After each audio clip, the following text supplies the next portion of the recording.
So, good evening. My name is Mark Wilson. I'm a student at Laney College. And I just wanted to check in. It's been over a year since I came to you and discussed financial aid.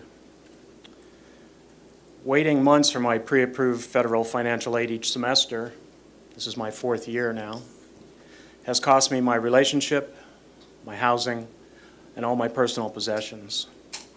2 weeks ago, my computers, textbooks, and clothes were all sold for storage fees. I've been working the past 2 years to improve the financial aid process so future students won't have to go through this. Former ASLC president and student trustee Brian Cervantes encouraged me to stay in school and work towards change. He invited me to join the new Peralta Student Council to continue that work. Currently, I'm the student representative on the Financial Aid Solutions Project Steering Committee and the District Education Committee. Next fall, if all goes according to plan, Peralta Student Financial Aid should be fully automated. 2 weeks ago, I sent a letter to administrators across the district asking about district policy regarding IT security. I asked if the district has a policy regarding former employees and their entering district property, using district computers, accessing the district database, and retaining district email and prompt accounts and passwords. If they can do that, it would be a serious FERPA violation. I also learned at a FAS Project FitGap meeting, that's how they talk over there at IT, that college has never been able to check transfer students' prerequisites or calculate total number of completed units until the student applies for graduation. Any or all of these threaten the college's accreditation. I got no replies. Recently, I found out that my BOG, AC Transit, Health, and Campus fee waivers for spring 2013 were all reversed on September 17th. Instead of the $60 that I owe for this semester, I owed over $800. I went to the supervisor of financial aid at Laney and asked what happened. He couldn't see who did it, but he said it was wrong and reversed it. He told me I had to go to the district to fix the other fee waivers. The new director of financial aid told me he couldn't see who did it either, but it had to be somebody above his office at financial aid, and that only someone above him could fix those reversed fees. Since Vice Chancellor Orkin approved my fee waivers last spring, I went to see him. He told me that the new Associate Vice Chancellor has decided that fee waivers will not be available anymore. And he said he probably can't reverse the reversal. I asked about the new policies and procedures, and he told me there isn't any, that they have to go to the board and get them changed.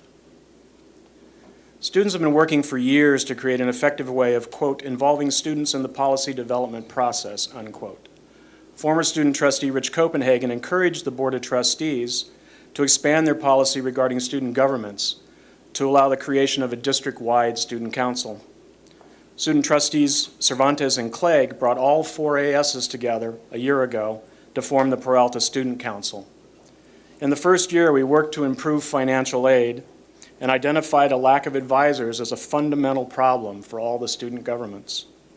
Tonight, that work has culminated in the hiring of 3 more directors of student leadership and campus life. They will help create an environment where students can learn by participating in governance and develop leadership skills.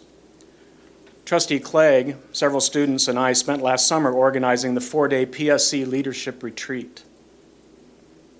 After trying for months to get the funds allocated in the spring by all 4 ASs, and the Chancellor deciding not to support us financially, the PSC's funds were seized just days before our retreat. We were told that the process for spending student funds is being changed. I requested that new policy and procedures at that time over 2 months ago.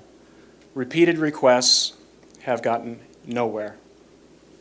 Last week, I was told by Laney's VP of Student Services that the new procedures are still being created.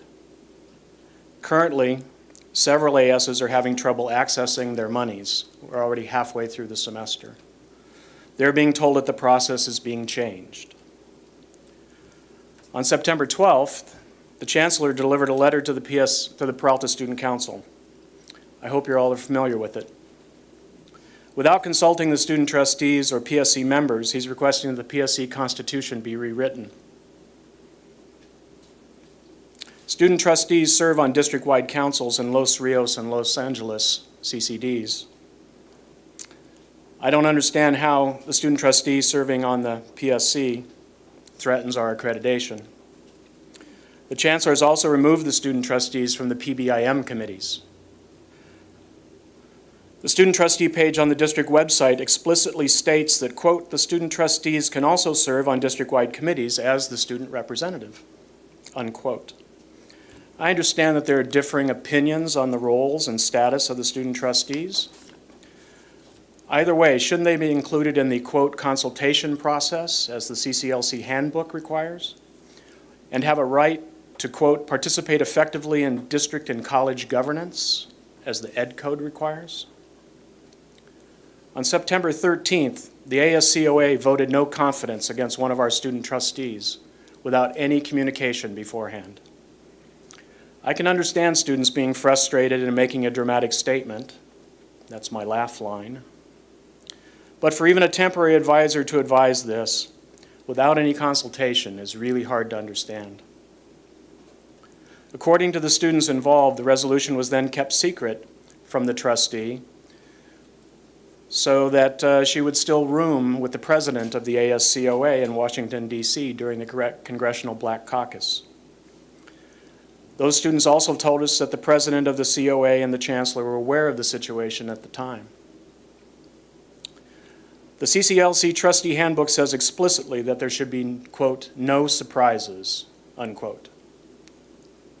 If student trustees are to be treated as regular trustees, and thus forbidden to chair the PSC or sit on PBIM committees, shouldn't they be treated with the same respect as the other trustees? My time's limited, but I suggest the board invite other student leaders to present their concerns about all these changes that are taking place. Without board policies to support these new procedures that haven't yet been written, we students are finding it impossible to figure out what procedures and policies we should follow. I have written letters documenting each of the concerns I touched on tonight, and Trustee Clay can furnish you with those documents. Thank you. That